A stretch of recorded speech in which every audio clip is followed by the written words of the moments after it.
Okay, I got a 4510 here on its side to show what happens when you use the machine. When you first start using the machine, you crank it forward, the pin drops into a slot and moves the whole boom forward, making it stretch you.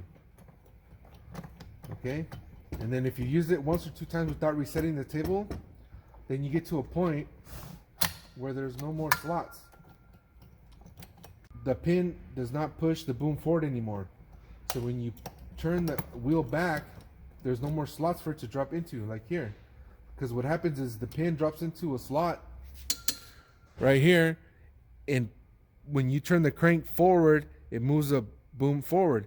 And then when you want to stretch more and you turn the wheel back, it'll ramp up into the next slot and it'll drop in.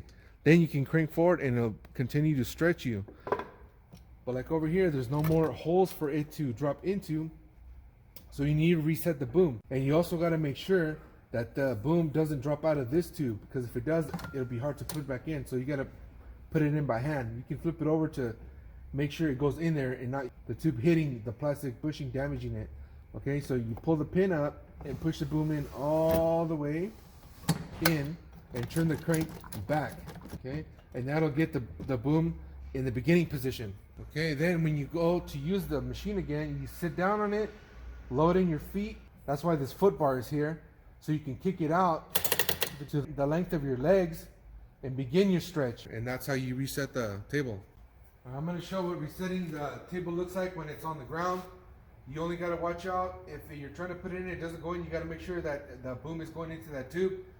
That only happens when you kick it out too far. You got to turn the handle back to the farthest position,